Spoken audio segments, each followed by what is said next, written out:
Greetings, and welcome to Earthling Culture. I am your host, Garyx Wormuloid. This week's topic is Disneyland, the theme park brainchild of Walter White Disney. Not to be confused with Disney World, the better, more Florida version located on Mars. Created in 1955, Disneyland was a place where Earthlings of all ages could come together and eat canines made out of corn in their Sunday best rodent apparel. Indeed, Walter wanted guests to abandon their inhibitions and step into their favorite films, flying above London as Peter Pan, or coasting by a Caribbean ode to white slavery. To further the illusion, the park adopted a showbiz vocabulary. Employees were called cast members, staff-only areas were called backstage, and benches, casting couches. Initially, Walter wanted to build the park across from his animation studios in Burbank, so tourists could see how the sausage was made, figuratively, as Disney Slaughterhouse was located elsewhere. But much like myself as a baby, this plan was quickly ditched at a firehouse. When Walter realized he hadn't left any room for a useless lagoon, he decided to evict everyone from Anaheim. Entering the park through Main Street, USA, guests could catch 1900s fever, more popularly known as polio.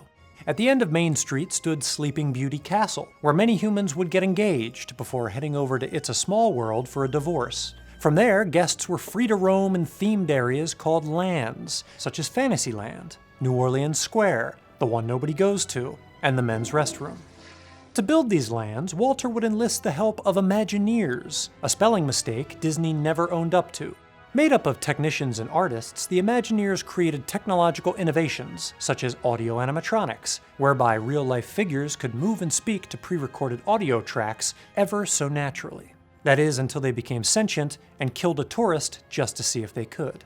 Admission was $1 for adults and free for any animal that escaped Disney's slaughterhouse. While Disney ultimately decided to die of a tumor, the park would live on well into the 21st century cancer-free. As the media empire expanded, so did the rides, introducing guests to Indiana Jones's temple services, Star Tours, and Buzz Lightyear's gun range. Famous actors worked at Disneyland before getting their big Hollywood fracture. Steve Martin performed magic tricks at the Fantasyland Magic Shop, while Abe Lincoln delivered speeches before running for president. Disneyland presented a fantasy of freedom, a concept I'm all too familiar with as a divorcee. While the park was portrayed as a place where one could roam through their deepest fantasies and kinks, ironically, Disney could only keep up this appearance through rigid control. From the moment guests entered the park, they were subjected to exhaustive security measures. These things, and lines. And I don't mean the fun kind. That you put on graphs. Encapsulating Disney's aptitude for manhandling the guest's perspective was the Omnimover. Introduced in 1967, the system allowed engineers to swing cars on certain rides so that guests could be pointed in various directions, while hiding loose electrical wires from sight, but not from touch. Furthermore, Disneyland can be viewed as an example of hyperreality, which is reality after a few cups of bean juice. Featuring reality and simulations, the park offered a Colombian roasted blend of the two, making it hard for Earthlings to tell the difference. I mean, can you tell which of my eyebrows is real? They both are.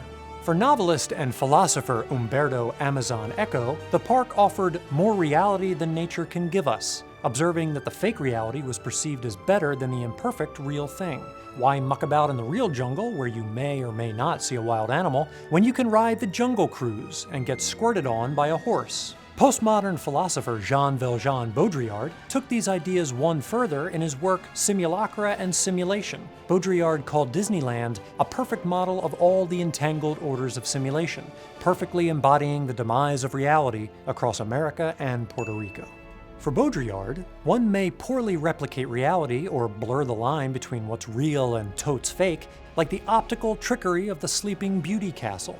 By using smaller design elements at higher levels of the building, it appears to tower, when it's actually only 5 feet tall in heels. But the final stage is for the fantasy to smother reality like it owes it Glarbitron's. The fakeness of Disneyland confirms the illusion that everything outside of it is real, when in fact it was surrounded by the equally fake fantasy world of La La Land. Similarly, letting out one's inner child in Disney enforces the illusion of one's adultness outside of the park, despite the fact that most adults cried and pooped.